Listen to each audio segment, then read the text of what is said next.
What's up, y'all? It's Will here at Schedule Fly. You know, we've never had any sponsors. Um, so here's our first sponsorship. It's Schedule Fly.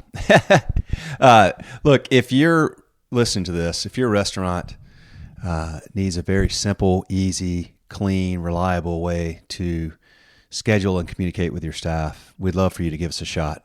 We have a 30-day free trial. You go to schedulefly.com. We have simple software, and we take great care of our customers. And we serve 6,000 restaurants in the U.S. and Canada, and some overseas. But very easy to use, and we've been doing this 15 years. Built the business on word of mouth, and we love what we do. So there's our first sponsorship. So this episode is with Kyle Miller, and Kyle is with Avery Brewing in Boulder, Colorado. Super dude. He's been there for 6.5 years. He's been in hospitality for 10 years, but he's a musician by training and by degree. Went to music school up in Boston. Was in a band for a while. Great dude, happy guy.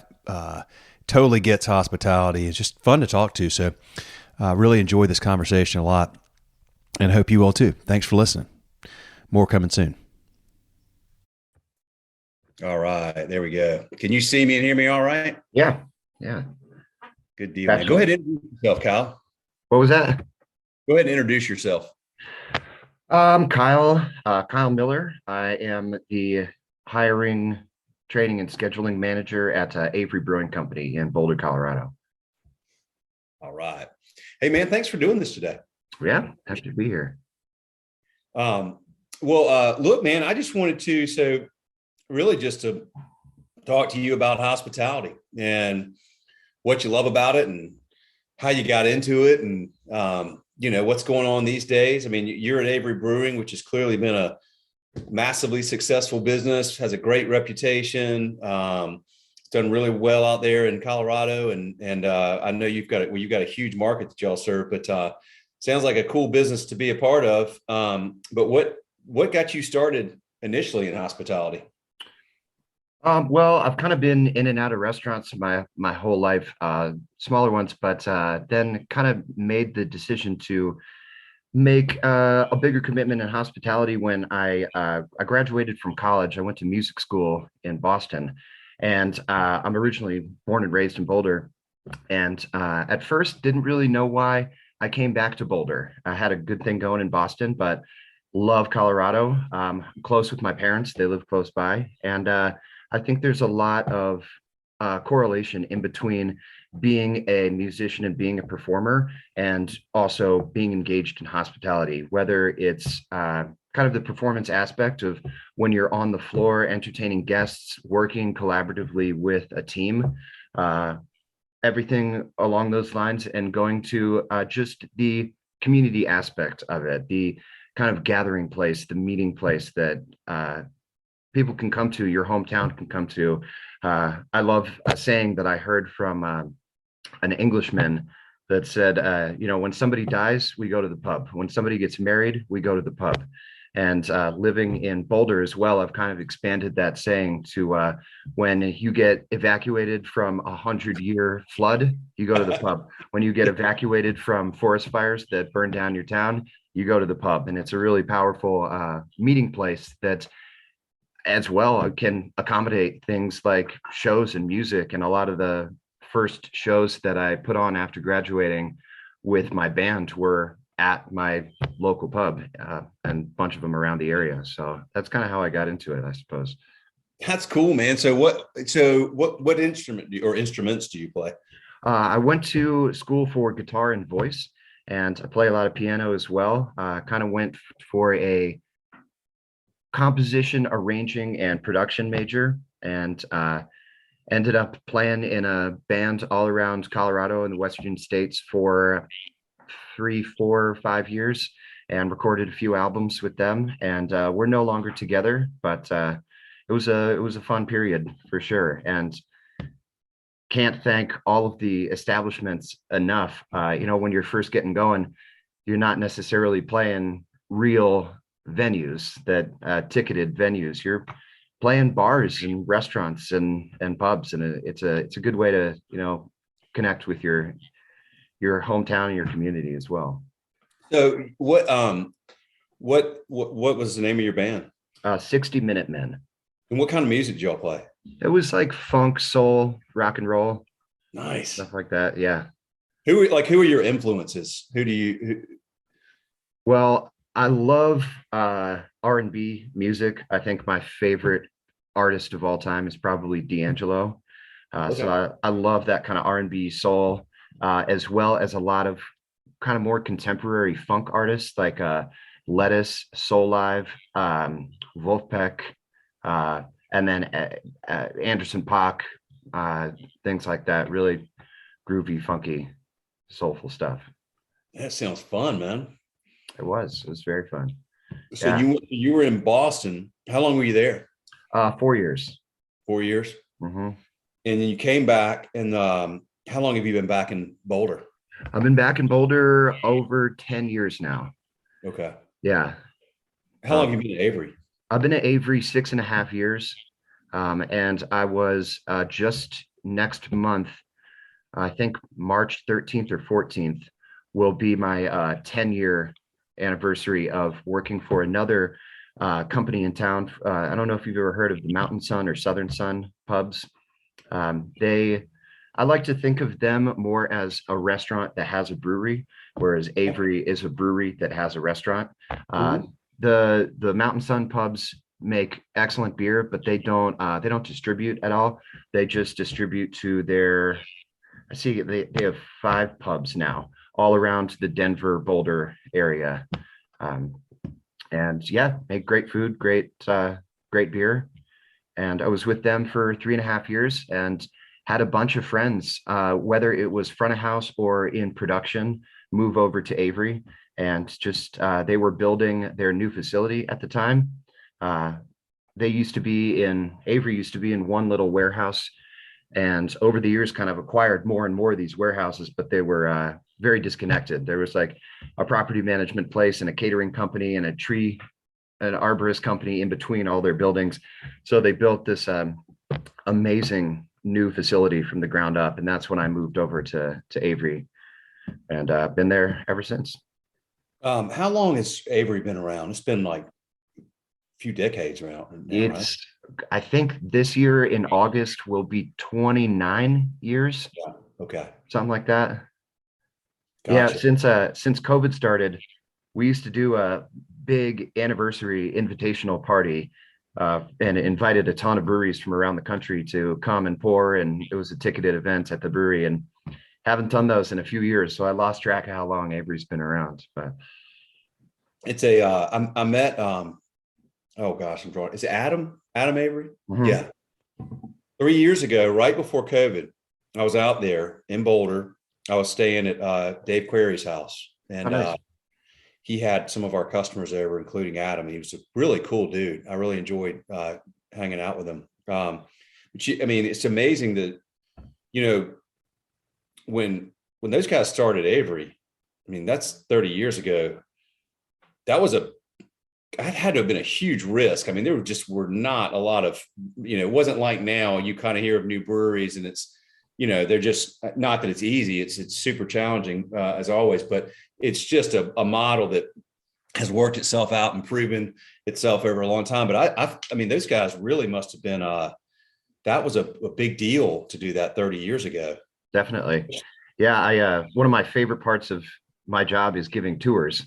I really hope we can start doing those again. But the kind of opening spiel that I have for my tour is Adam had just graduated from his undergrad, and he was just a kind of Colorado boy. Loved cycling, loved rock climbing, and was thinking about going to grad school, was thinking about going to law school. And instead, some lawyer friends of his told him not to, and he convinced his dad, Larry, to invest his entire retirement fund into helping Adam start the brewing company. Oh, And thankfully it worked out. The industry has just gone under so many changes over the last 30 years. But yeah, I think it's part of those original crew. Like, I can't remember his name, but the founder of Sierra Nevada Brewing Company, where these guys were just homebrewing in their garage and started to make a career of it. And here we are 30 years later, and it's a multi-billion-dollar craft industry at this point. So it's definitely wild how it all shaped out. Sierra Nevada is, I'm here in North Carolina, and I have not been yet, but they've got apparently just an incredible facility up in Asheville. Yeah, I would love to make it out there. Yeah, man, you would dig Asheville for sure. There's a lot of good beer up there and good people. It's a lot. Asheville's actually a lot like it's like somebody took a town from out and, out west in the mountains in the Rockies and just plopped it into North Carolina. And Nice. it's a cool place. Well, so tell us about Avery. How many, like, where's your territory now? Where's your footprint? Are you guys distributing all over the country, or is it mainly out west? Or Yeah, we definitely consolidated a little bit in the last couple years. Pre-COVID, we had a very large footprint nationally and even globally. We were distributing into Japan and Norway, were some international markets. And then we were everywhere, I think, from the Northeast. We decided to expand into Manhattan and Pennsylvania, and kind of consolidated that back and decided to focus more on our home state of Colorado and a couple of really key markets for us, one being Southern California, San Diego area, Orange County, and another being kind of Dallas, Fort Worth area. We have a really strong presence there. And yeah, trying to get kind of our feet back under us in terms of all of the changing styles in the marketplace.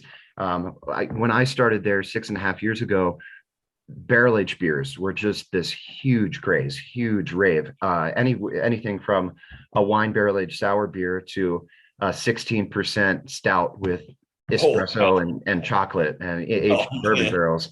And I think the industry and the consumer have changed a lot. And I mean, a ton of different styles have even popped up in the last 6.5 years, from hazy IPAs. I don't think were even a thing when I started there. Seltzer has taken a huge chunk of the craft market as well. So trying to refocus kind of in those areas as well. And I will say one thing that I really love about working for the tap room and restaurant in Avery is the amount of fanfare that we have coming through our doors every single day, even in the wintertime, even in the slow time. It blows my mind how many guests we have that have never been to our brewery before. It's their first time.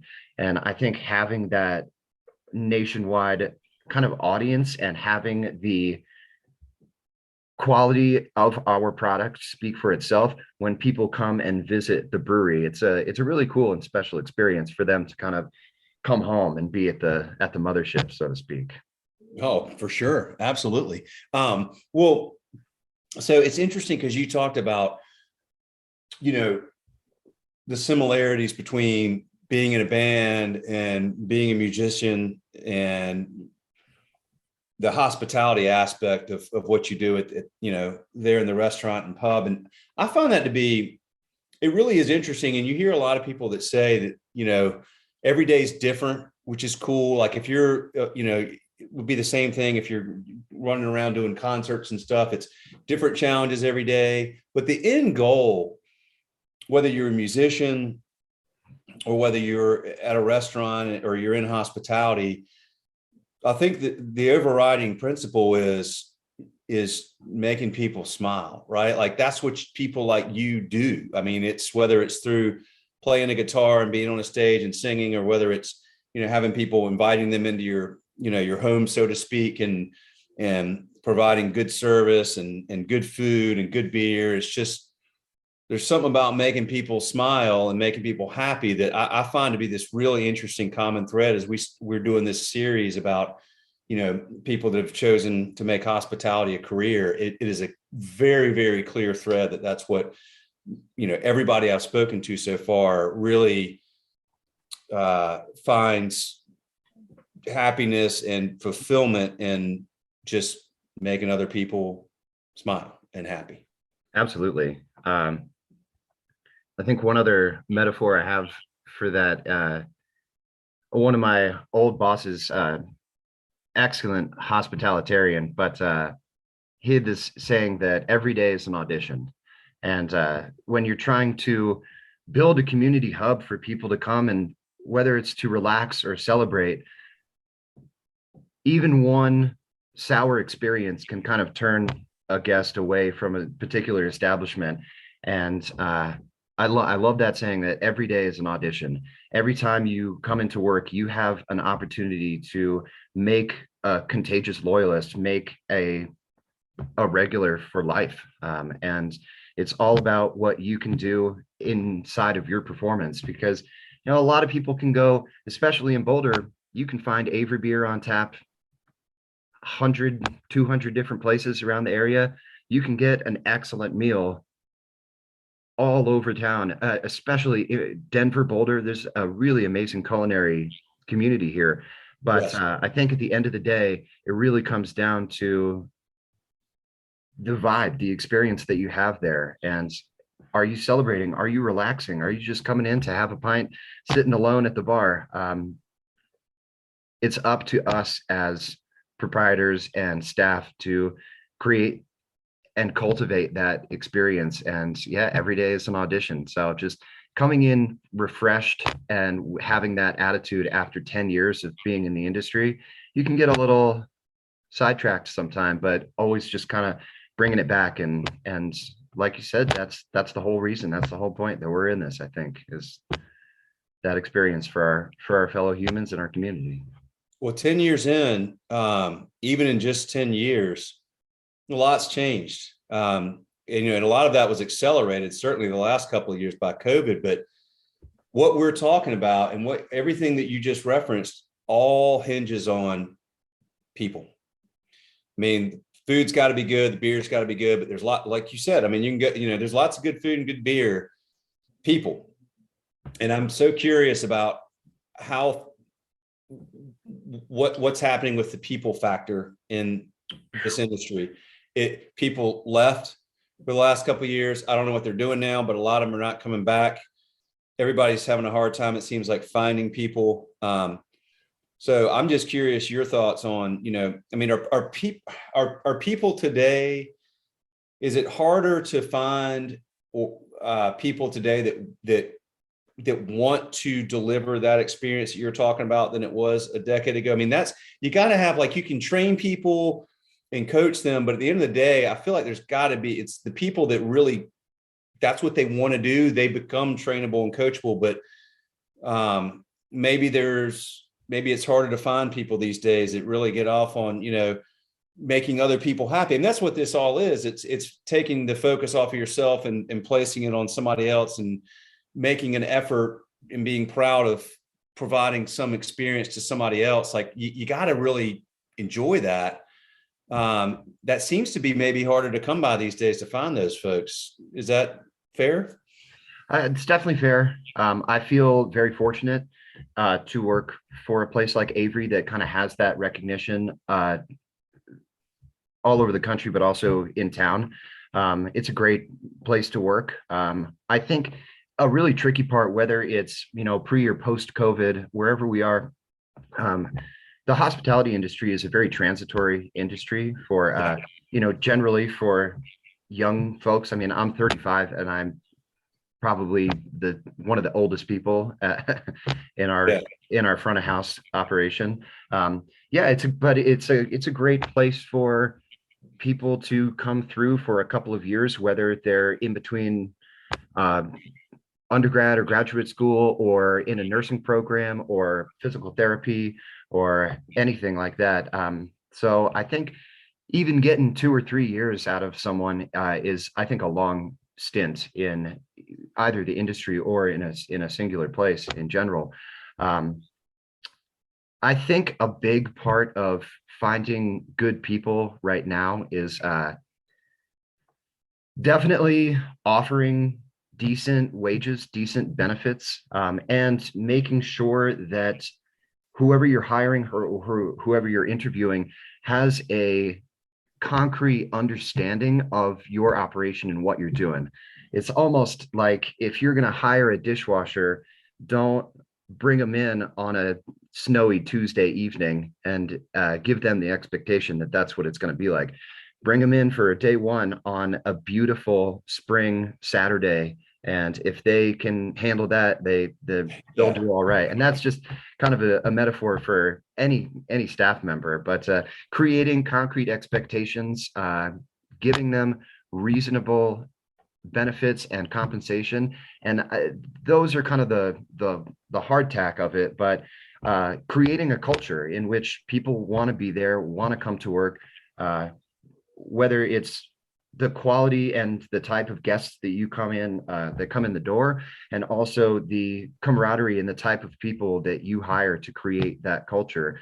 Like you said, I think a really empowering thing is training and giving your experience and knowledge to someone who is coachable, trainable, moldable. And you can kind of, I've seen after even 6-7 years at one company, that culture is more apparent to me now than it was when I first started there, because I've realized how valuable that is to retain staff members and retain them where to a level where they're still enjoying themselves.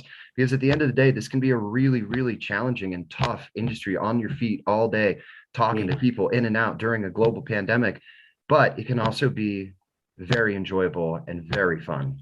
So it is all those extremes and everything in the middle. And I've always just been super impressed with people that thrive and are successful in hospitality, because I feel like it is a profession that even prior to the pandemic, forget all that. I mean, all that y'all have had to adjust to with that has just been insane. But just daily, the daily process of like all the things you got to juggle to get it right. And it's a performance, and you are auditioning every day. And like, there's so many things that could go wrong in that performance. And then you go back out the next day and you do it again, and then you do it again and again. And every time there's different things that go wrong. There's equipment, there's customers, there's staff that you're like, okay, we got through that. Boom, now this happened. Like, it's an amazing thing to be successful. That I really believe that. And I think it's like one of those things where if you can succeed and thrive in hospitality, particularly in, independent places, and, where you're such an important aspect of your community, and your reputation in that community is so important. So if you can do that, it's like you can do almost any other job, because it's like barely anything where you're having to deal with all that stuff all the time. indeed, absolutely. It's very challenging in so many different aspects. And, like I said, after 10 years in the industry, and I think COVID has been a big part of this, but kind of weighing my options and my desire to be on my feet all day, every day. I've definitely thought about what else can I possibly do. I've been in restaurants for so long, and then I've actually been thinking about it. I'm like, wow, I have a lot of applicable skills. And yeah, if you can make it during a global pandemic in hospitality, I think you can probably do a lot of other things too. So. Totally agree, man. Totally agree. 100%. Well, I really want to, I'd love to, I want to visit y'all, and I'm hoping that I'm going to get back out to Boulder sometime this spring. I was there this summer, and I was hoping to come by, but I brought we're in North Carolina. I got 3 kids, and my wife and I decided it would be a good idea to drive an RV all the way out to Boulder. All right. And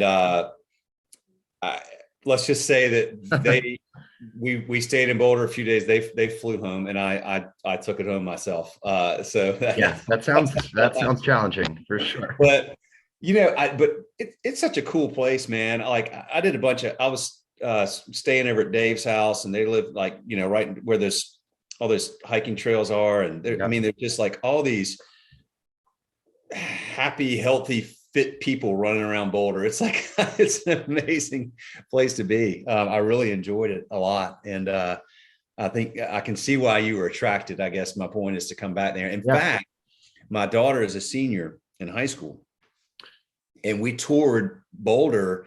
Yeah. And dude, beautiful. I looked at my wife, I was like, we're going to lose her. She's going to come out here. And the only reason because we were hoping she'd stay close to him, and she loved it. But the way we got lucky, I guess, if you will, is because the RV trip was such a long drive.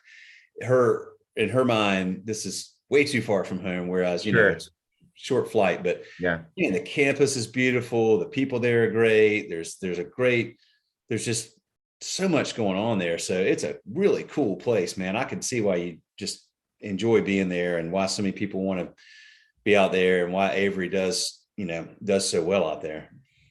It's a wonderful place, and I love the proximity to Denver as well. If you want to hang out in Boulder, we have a couple good concert venues, like you said, tons of outdoor space. Our downtown area is just so lovely. But then you're just a 30-minute drive, maybe less, to professional sports games, art museums, and the culinary scene and the brewing scene down in Denver is just absolutely amazing as well. And the change that I've seen in my 35 years, almost all of that spent right here. Boulder and Denver, the whole Front Range area has just changed so much over the past 30 years. And I think a lot of that is tricky in terms of opening up a new business or finding a home, finding real estate. But at the end of the day, I do think it's a positive thing, just bringing more people, more culture, more interest in this wonderful place and making it a wonderful couple of towns, areas that you can just hop between. And I always think of Boulder as I think of it as the beach, because we're just smack dab right up against the Flatirons. And so you can play a lot on the beach and have a ton of fun, but there's even more to do. Just keep going west in I-70. That's the ocean. And you can really just, the amount of snowboarding, skiing, camping, mountain biking, rafting, climbing up there is just all the mountain towns that, God, love them. Steamboat, Crested Butte, all of those up there. It's definitely a great place. Feel very lucky, very fortunate. Do you ski or snowboard? Or I both? snowboard. You snowboard? Yeah, just went up to Jackson Hole a week and a half ago, and it's great up there. Unfortunately, they didn't have any new snow, but yeah, it just reminds me a lot of our local Steamboat, Crested Butte, and don't know why I drove 9 hours to go ski when I got it right here. But yeah, been snowboarding my entire life and hope to pass that on one day. I was supposed to be going this Saturday. I'm supposed to be on a flight to to Jackson, and we're going to go. Ooh, excellent. Going to Grand Targhee. Ooh. Dude, she just on Friday night broke her wrist on a snowboard up in the North Carolina mountains, which is so anyway, we're postponing that one. But have you ever been out there to Targhee? Never been to Targhee, but I think probably next time, definitely go check it out. It's a cool place. You dig it. It's definitely it's a little bit out there and it's not nearly as big or whatever, but that's kind of cool because then it's like I went a few years ago and there was it was like just all day long, just ski down, hop on the lift, ski down, hop on the lift. So good place. Awesome. Well, look, man, I'll let you go. I know you're a busy guy, but I appreciate the time. I appreciate the conversation. I enjoyed this, man, and just thank you so much for everything. Absolutely. Please come on out to Boulder. If you're ever in the area, just shoot me an email. We'll set you up at Avery. And yeah, good luck with everything. Thank you for all of the support with Schedulefly and all your challenges recently. But I always really appreciate any question I got, the quick response, and love your service for our 40 plus front of house employees. So appreciate that, man. Thank you. Nice talking to you. Yeah, come on out to Boulder. We appreciate the business, my friend. And I will when I am going to be coming out there. So it's just a matter of when. So I will definitely get in touch, man. I'd love to come hang. Excellent. Sure. Sounds all good. Right, all Thanks, right. Guys. See you, Will. Have a good one.